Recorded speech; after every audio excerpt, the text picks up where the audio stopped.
નમસ્કાર ખેડૂત મિત્રો, સ્વાગત છે બધા મિત્રોનો અમારી યુટ્યુબ ચેનલમાં. હું છું આપનો મિત્ર ભાવિક વઘાસિયા. તો મિત્રો, બંગાળની ખાડીની સિસ્ટમ અને અરબી સમુદ્રની સિસ્ટમ બાબતે લેટેસ્ટ મોડેલોની અપડેટ બાબતે મહત્વપૂર્ણ માહિતી આ વિડીયોમાં જાણવાની છે. તો જે પણ મિત્રો નવા છે તે ચેનલને સબસ્ક્રાઇબ કરી લેજો. તો મિત્રો, ખાસ કરીને પ્રી મોન્સૂન એક્ટિવિટીનો વરસાદ છે તે ખાસ કરીને હવે આંદામાન નિકોબાર, કેરાલાના ભાગો છે, શ્રીલંકાના ભાગો છે, એ ભાગોમાં ધીમે ધીમે હવે વધવા તરફ રહેશે અને ધીમે ધીમે આ ભાગોમાં ચોમાસું બેસવાની પ્રક્રિયા હવે શરૂ થઈ જશે.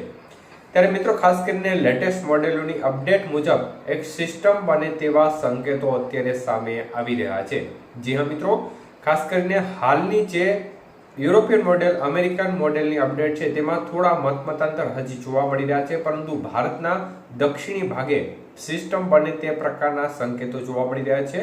અને હાલની સ્થિતિ પ્રમાણે જોવા જઈએ તો યુરોપિયન મોડેલ છે તે મુજબ જોવા જઈએ તો 9-10 તારીખ આજુબાજુ અરબી સમુદ્રમાં ભારતના જે દક્ષિણી ભાગો છે તેની નજીક, માલદીવ નજીક સિસ્ટમ બને તે પ્રકારની શક્યતાઓ અત્યારે યુરોપિયન મોડેલની અપડેટમાં જોવા મળી રહી છે. પરંતુ તેની વિપરીત અમેરિકન મોડેલ છે તે સિસ્ટમ ખાસ કરીને આંદામાન નિકોબારના દક્ષિણી ભાગો નજીક, મતલબ કે શ્રીલંકાથી દૂર અને આંદામાન નિકોબારના દક્ષિણી ભાગોથી પણ થોડી દૂર અને ખાસ કરીને બંગાળની ખાડીના દક્ષિણી ભાગો નજીક સિસ્ટમ બને તે પ્રકારની શક્યતાઓ 9-10 તારીખ આજુબાજુ વ્યક્ત કરી રહ્યા છે અમેરિકન મોડેલ મુજબ. તો અમેરિકન મોડેલ મુજબ આ સિસ્ટમ બંગાળની ખાડીમાં બની અને વાવાઝોડાની કેટેગરી સુધી પણ મજબૂત થાય તે પ્રકારની શક્યતાઓ અત્યારના જે લેટેસ્ટ વેધર મોડેલોની અપડેટ છે તે મુજબ જોવા મળી રહી છે.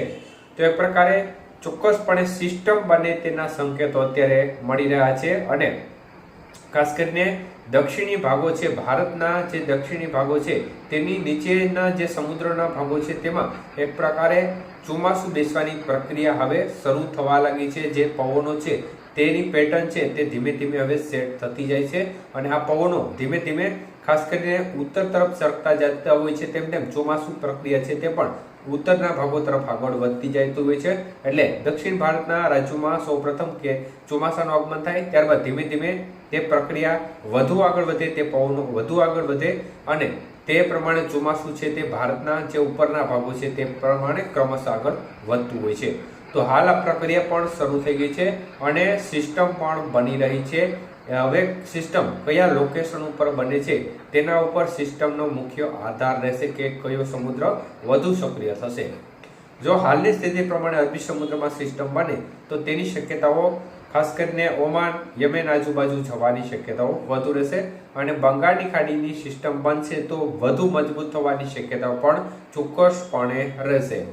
એટલે હાલ આ સિસ્ટમ બાબતે એક પોઝિટિવ સમાચાર ચોક્કસપણે જોવા મળી રહ્યા છે, પરંતુ હવે 1-2 દિવસની અંદર મોડેલોમાં શું ફેરફાર થાય છે તે બાબતની અપડેટ પણ અમે તમારા સુધી આપીશું, પરંતુ એક સારા સંકેત ચોક્કસપણે ગણી શકાય.